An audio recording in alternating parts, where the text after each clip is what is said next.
अस्सलाम वालेकुम। बिस्मिल्लाहिर्रहमानिर्रहीम। अच्छा देखें, लास्ट टाइम हमने आपको आखिर में कहा था कि अब हम ज्योमेट्री पढ़ेंगे। तो सबसे पहला फार्मूला जो है वो distance between two point, distance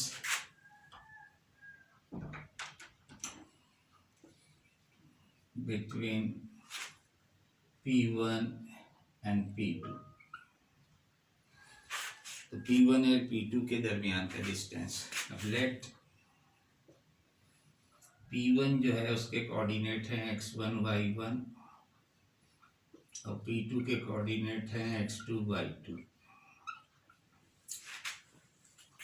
तो डिस्टेंस फार्मूला को लेट से कि हम d लिख दें, तो x2 minus x1 whole square plus y2 minus y1 whole square under root, positive root, that will be the distance between these two point.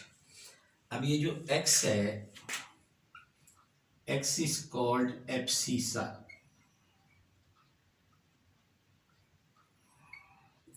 And y is called ordinate. इन दोनों को मिला के हम कहते हैं कोऑर्डिनेट। क्योंकि कुछ सवाल जब एक्सरसाइज हम करेंगे तो उसमें एक आज जगह पे ये भी पूछा गया है कि find the ordinate, find the abscissa.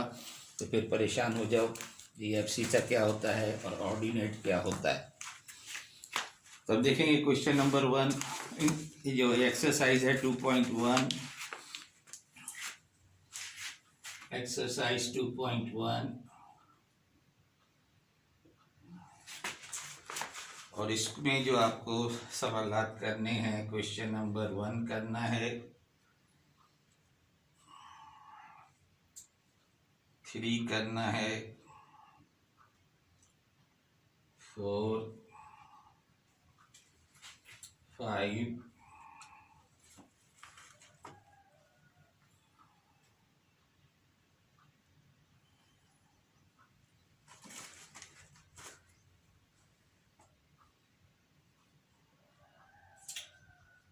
8, 9 कर लो। और उसके बाद ये क्वेश्चन है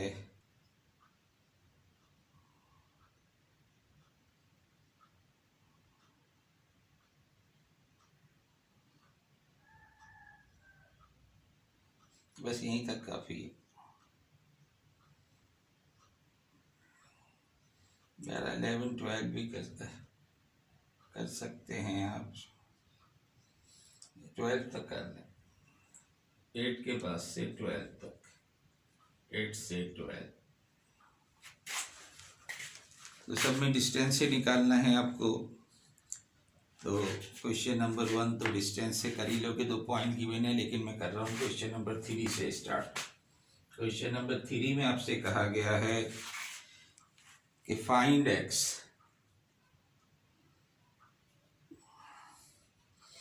if the distance between the point. ये पॉइंट का नाम आमतौर पे नहीं देते, वो नाम आप खुद दे दें। The distance between point P1 is x and 1 and P2 is 2 and 3, और डिस्टेंस आपको गिवन है, डिस्टेंस इज 4। तो वैसे क्वेश्चन नंबर 1 में मैंने कहा कि दोनों पॉइंट की कोऑर्डिनेट दिए हुए हैं, जाहिर है आप रखोगे दोनों का दोनों एक्सेस का डिफरेंस और दोनों वाई का डिफरेंस, वो तो कर लोगे। यहाँ पर आपसे एक्स निकालने को कहा गया है, जबकि आपको डिस्टेंस दिया हुआ है। फॉर्मूला तो वही यूज करोगे। तो ये फॉर्मूला लिखेंगे, we know that D is equal to this thing. Root हटाने के लिए बेहतर है कि आप ये लिख लो, we know that D square is equal to x2 minus x1 whole square plus y2 minus y1 whole square. तो जाहिर है आपके पास डी स्क्वायर यहाँ रख दोगे आप। अब आपके पास क्या क्या गिवन है, डी की वैल्यू 4 गिवन है, x2 आपके पास है 2 minus x whole square and 3 minus 1 whole square. तो यहाँ से आपके पास x की वैल्यूज निकालनी है। तो 16 is equal to 4 minus 4x plus x square plus 3 minus 1 2 का स्क्वायर हो जाएगा 4। तो इस 16 को भी इधर ले आओ तो you will have a quadratic equation x square minus 4x और यहाँ पर प्लस का 8 बनेगा और वो जब इधर आएगा तो माइनस का 16 हो जाए। माइनस का 16 प्लस का 8 इज इक्वल टू 0। तो we have x square minus 4x minus 16 is minus 8 is equal to 0 is the quadratic equation, जिसे आप सॉल्व कर लोगे तो एक्स की वैल्यू आपके पास हासिल हो जाएगी। दायरे फैक्टराइजेबल नहीं है तो minus B plus minus under root B square minus 4a आपके पास 1 है, सी आपके पास माइनस 8 है डिवाइडेड बाई 2। तो 4 प्लस माइनस अंडर रूट में 16 और ये प्लस 32 हो जाएगा तो 48 आ जाएगा डिवाइडेड बाई 2। 4 प्लस 4 यहाँ भी आ जाएगा कॉमन, अंडर रूट 3 रह जाएगा। तो बेहतर है कि 2 कॉमन लेके कैंसिल कर दो तो इसका आंसर आपके पास आ जाएगा 2 plus minus 2 under root 3 2 under root 3। तो एक दफ़ा प्लस के साथ लिख दो, एक दफ़ा माइनस के साथ लिख दो, लेकिन चूंकि ये नेगेटिव हो जाएगा तो सिर्फ एक आंसर आएगा क्योंकि नेगेटिव तो डिस्टेंस अच्छा वैल्यू तो हो सकती है। एक्स की वैल्यू आप निकाले हैं तो एक्स में भी 2 plus two under root 3 and x में भी 2 माइनस 2 अंडर रूट 3।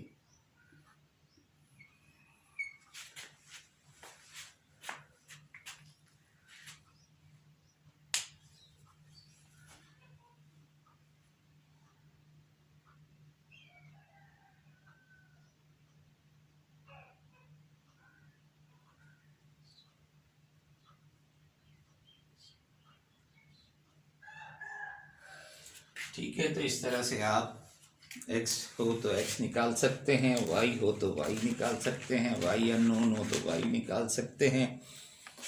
इसके बाद जो सवालात हैं बेसिकली तो आपको सारे डिस्टेंस ही निकाले हैं। आइसोसेलेस ट्रायंगल है क्वेश्चन नंबर 5 में, आप कोऑर्डिनेट 3 पॉइंट के दिए हुए हैं।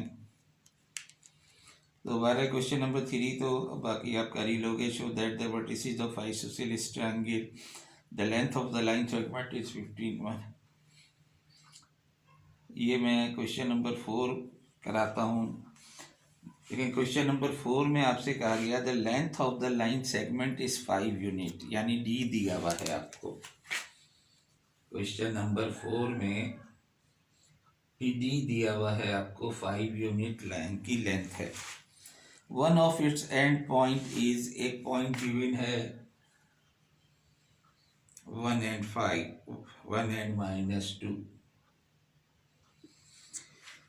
and if the abscissa of the other end point is 4, दूसरा पॉइंट गिवन है, एब्सिसा दिया हुआ है तो देखो 4 इज द एब्सिसा यानी कि 4x। Prove that it's ordinate must be 2 और माइनस 6। ऑर्डिनेट मालूम करना है तो ये ऑर्डिनेट की वैल्यू भी इन्होंने दी हुई है तो ऑर्डिनेट की जगह पे y रख दो। और अब जाहिर है इसी जैसा सवाल है जैसा ये क्वेश्चन 3 था, लेकिन न्यूमेरिकल फॉर्म में दिया हुआ है। तो जो आपका आंसर है या तो 2 आएगा प्लस का या माइनस का 6 आएगा, ये प्रूफ करना है। तो जब आप इसे इसी तरह सॉल्व करोगे तो y की वैल्यू आपके पास या तो 2 आएगी या माइनस 6 आनी चाहिए। तो मैं ये नहीं करा रहा, बस यहीं छोड़ रहा हूँ, लेकिन एक क्वेश्चन नंबर 5 करा रहा हूँ मैं आपको।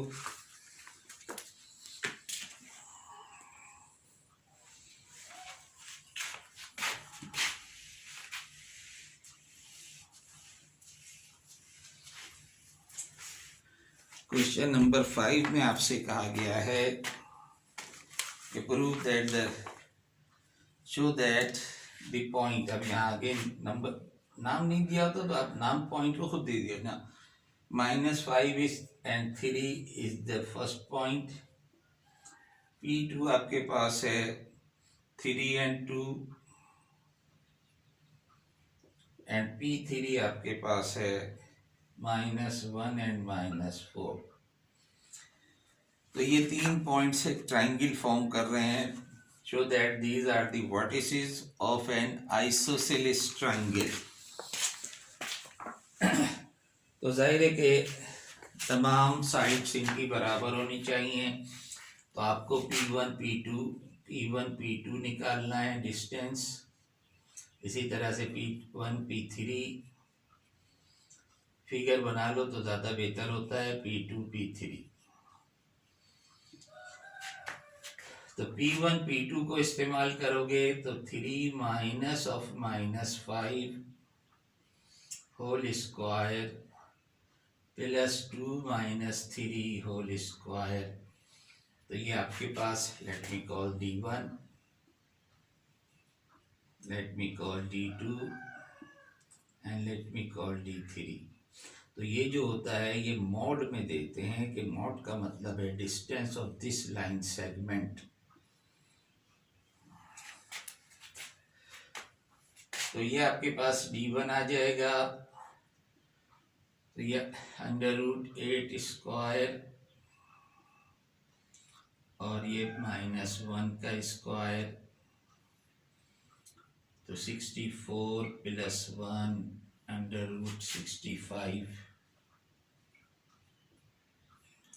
ये आपके पास P1 P2 को जब आपने सॉल्व किया, P1 P3 को जब सॉल्व करोगे तो -1 माइनस ऑफ -5 और इसका होल स्क्वायर -4 -3 का होल स्क्वायर। तो ये प्लस का 4 बन जाएगा, 4 का होल स्क्वायर, ये प्लस का 4 -1 प्लस का 5 -1 तो प्लस का 4 होल स्क्वायर और ये प्लस का 7 माइनस का 7 होल स्क्वायर। तो ये आया 16 + 49 विच इज इक्वल टू √65। अब P2 P3 निकालना है। तो -1 -3 का होल स्क्वायर -4 -2 का whole square, -1 -3 whole square P2 P3 and -4 and -2 whole square. तो ये आपके पास आया 16 का होल और ये आया आपके पास 36।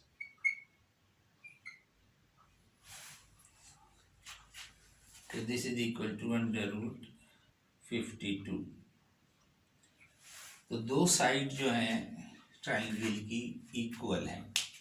तो दो साइड अगर ट्राइंगल की इक्वल हो, तीसरी नहीं है, तीसरी भी होती तो जाहिर है वो इक्विलेटरल ट्राइंगल होती। लेकिन जब दो साइड इक्वल हो तो हम कहते हैं ट्राइंगल इज आइसोसेलेस। तो तीसरा वाला जो है हमने कैलकुलेट इसलिए किया, दो तो पहले इक्वल आ चुकी थी कि हमने कहा देखे तीसरा भी कहीं इसके इक्वल ना आए। तो अगर इसके इक्वल आ जाता तो फिर वो इक्विलेटरल ट्राइंगल होती। अब दो साइड इक्वल हैं तो आइसोसेलेस ट्राइंगल है।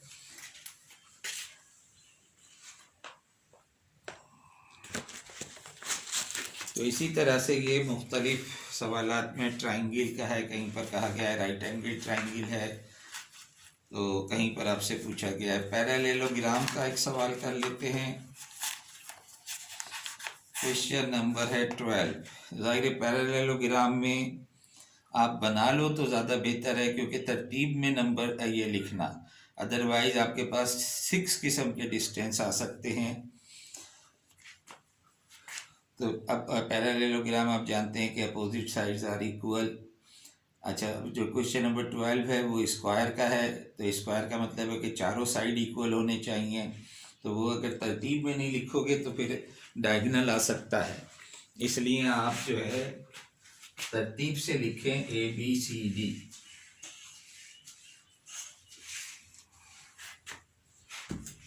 यानी पैरेललोग्राम बनाना हो या आपको स्क्वायर बनाना हो।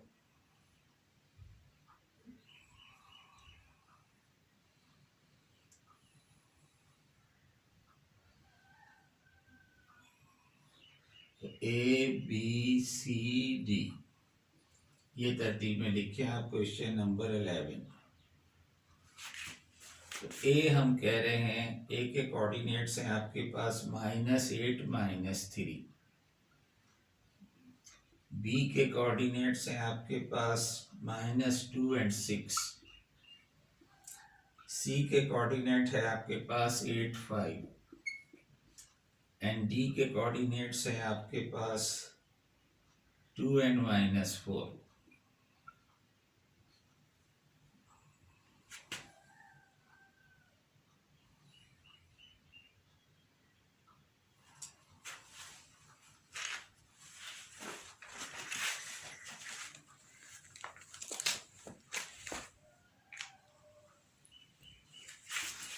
अब देखिए, अगर आप ए बी और सी डी यहाँ लिखते तो कुछ और कॉम्बिनेशन बनता। अब जो आपके पास साइड बन रही है वो एक ए बी बन रही है और बी सी बन रही है। तो ए बी के अपोजिट जो है वो सी डी, और इसी तरह से बी सी, और बी सी के अपोजिट ए डी।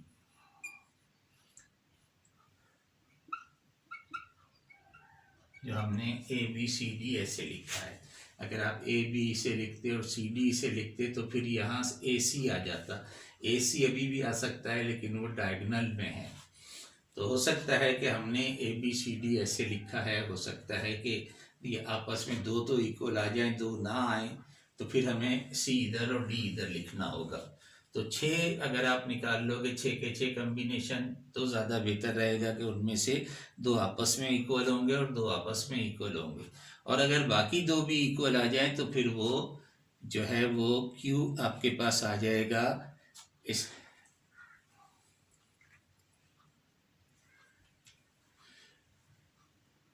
जो पैरेललोग्राम का तो यही है कि अपोजिट साइड्स आर पैरेलल।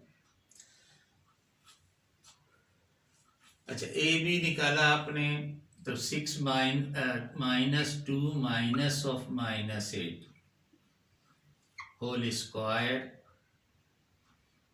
इन सब का whole square, plus 6 minus of -3 का whole square. So this is equal to, देखेंगे प्लस का 8 बन जाएगा और माइनस का 2, तो 6 का स्क्वायर, और ये +9 का स्क्वायर, तो 36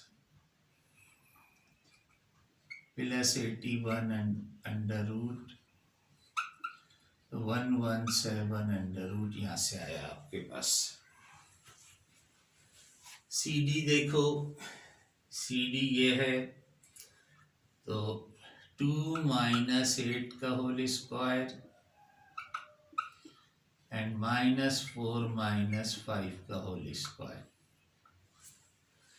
तो ये आपके पास अगेन माइनस का 36 का होल स्क्वायर और ये -9 का होल स्क्वायर,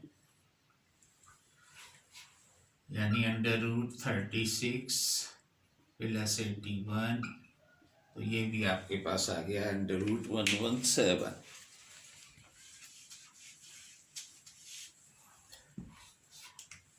√117। इसी तरह बी सी का निकालो। बी सी 8 माइनस ऑफ -2 का होल स्क्वायर, 5 -6 का whole square under root, which is equal to, ये 10 बन जाएगा, 10 का स्क्वायर, और ये -1 का स्क्वायर। So this is 100 + 1, यानी 101 √101। AD देखें,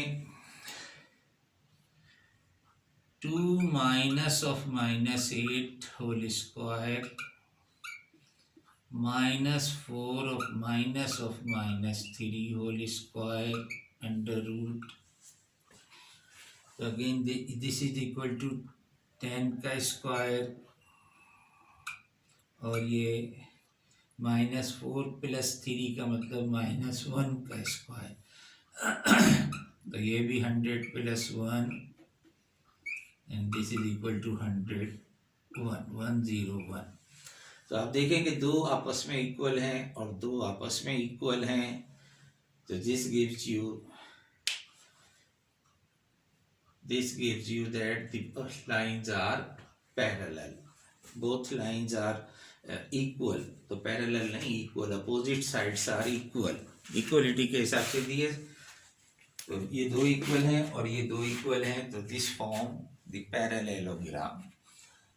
तो इस तरह से ये एक्सरसाइज अब आप कंप्लीट कर लेना।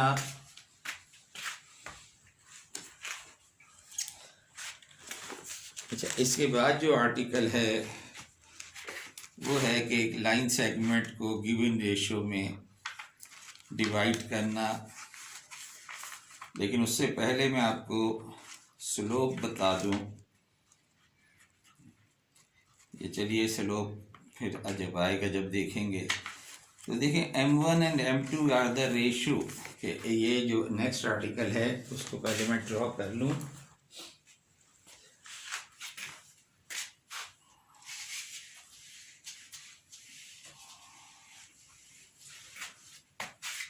एक लाइन सेगमेंट है AB, ये A है, ये B है।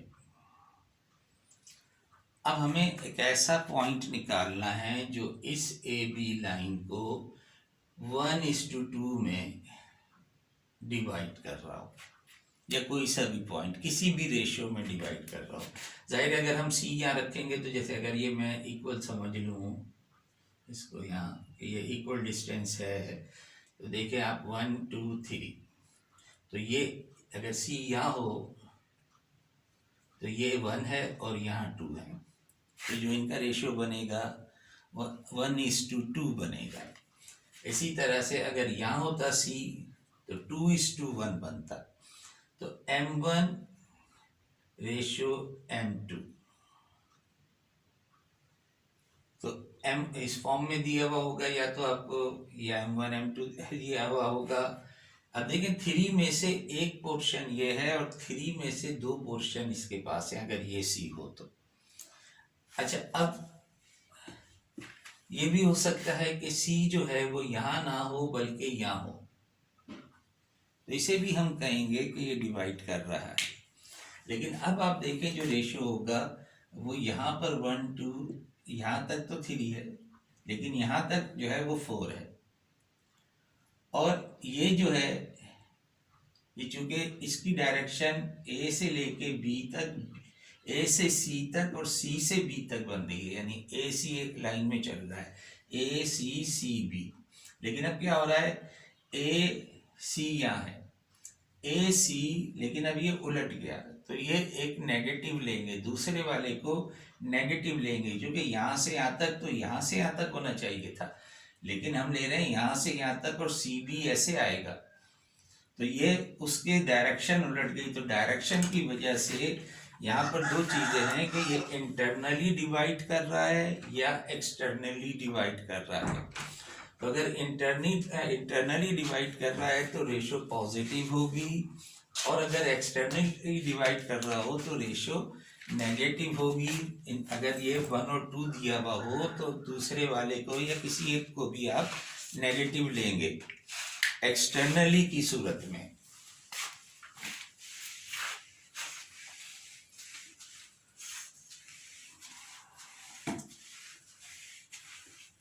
तो देखिए कि अगर आपके पास PA के जो कोऑर्डिनेट हैं वो एक x1 x2 है, x1 y1,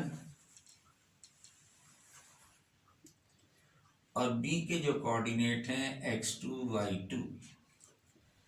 तो जो c के कोऑर्डिनेट हैं वो इस फॉर्मूले से आएंगे कि let me call c is x y. c के coordinate, let the coordinate of c is x y, let कर लो।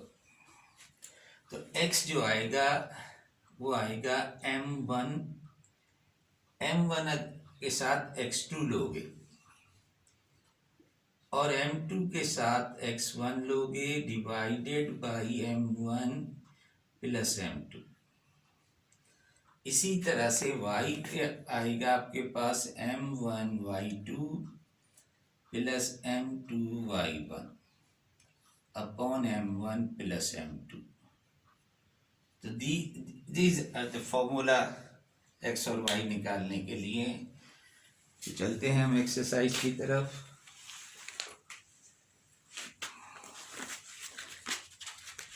तो एक्सरसाइज है 2.2, एक्सरसाइज 2.2। देखें क्वेश्चन नंबर 1 में a दिया हुआ है -3 and 7, b दिया हुआ है 2 and 6 और रेशो दी हुई है, एक रेशो दी हुई है 2:5 और एक रेशो दी हुई है, यानी दो पार्ट हैं, ये डिफरेंट पार्ट हैं, 3:2। तो जब ये -2 है तो इसका मतलब है कि ये एक्सटर्नली डिवाइड कर रहा है और ये इंटरनली डिवाइड कर रहा है।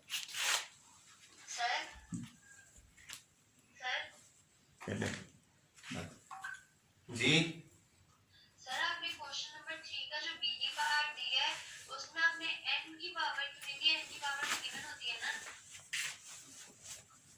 मतलब n गिवन होता है। मुझे पेपर देखना पड़ेगा क्या है सवाल। तो आखिरी में तो वो पार्ट निकालना है ना, टर्म निकालनी है। कौन सा? सर, आप देखेंगे दफा क्वेश्चन नंबर 3 का b पार्ट देखें। मेरे पास अभी इस टाइम कुछ भी नहीं है, मैं घर से करा रहा हूँ, किताब विताब सब वहाँ रखी हुई है। तो जो आखिरी वाला जो है वो होल पावर नहीं है उस पे। नहीं सर, नहीं है ना। हाँ, क्या लिखा हुआ है? लिखा हुआ है find the term n। Sir, मैं आपको स्क्रीनशॉट भेजूं? हाँ, भेज दो।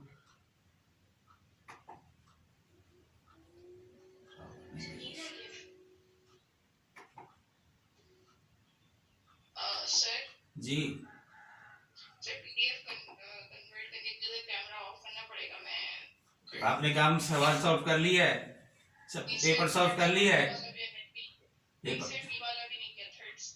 थर्ड बी में नहीं है पावर कुछ भी।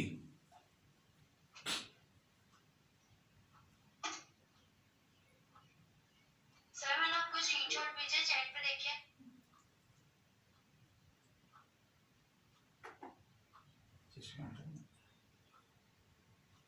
अच्छा,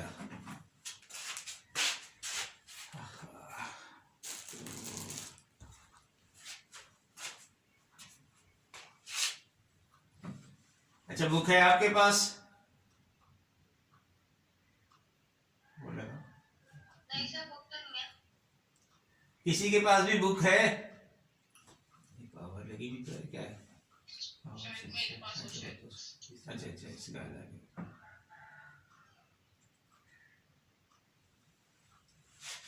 वैसे ये सवाल मैंने क्लास में भी कराया था, लेकिन पावर सवाल में थोड़ी सी तब्दीली की है। सर, तो पावर नहीं है क्या इसमें? नहीं, पावर दे बताता हूँ ना, किताब से देख के बता रहे हैं कि बताएं किताब किसके पास है।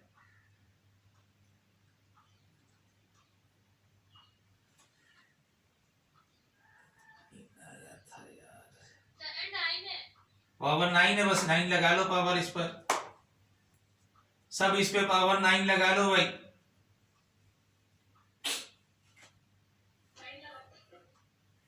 बस 9 लिख लो, हाथ से लिख के कर दो। सर, एक्स्ट्रा टाइम भी देते हैं थोड़ा सा, इसमें तो मेरा टाइम वेस्ट हो गया अच्छा खासा। अच्छा, कितना टाइम वेस्ट हो गया आपका? सिर्फ ये बताने में, मुझसे बातें करने में 1 मिनट वेस्ट हुआ होगा, 2 मिनट वेस्ट हुए होंगे। सर, इतनी देर समझने में तो लग गई, हमें क्या पता था कि ये गलत क्वेश्चन है। अच्छा चलिए, बगैर पावर के ट्राई कर रहे थे। चलिए खैर, टाइम दे देंगे आपको, आप सवाल सॉल्व करो, अब ज्यादा टाइम जाया नहीं करो। पावर क्या है बता दें। 9 पावर है, पावर इज 9। Okay sir. ये ऑन है, ये ऑन पावर।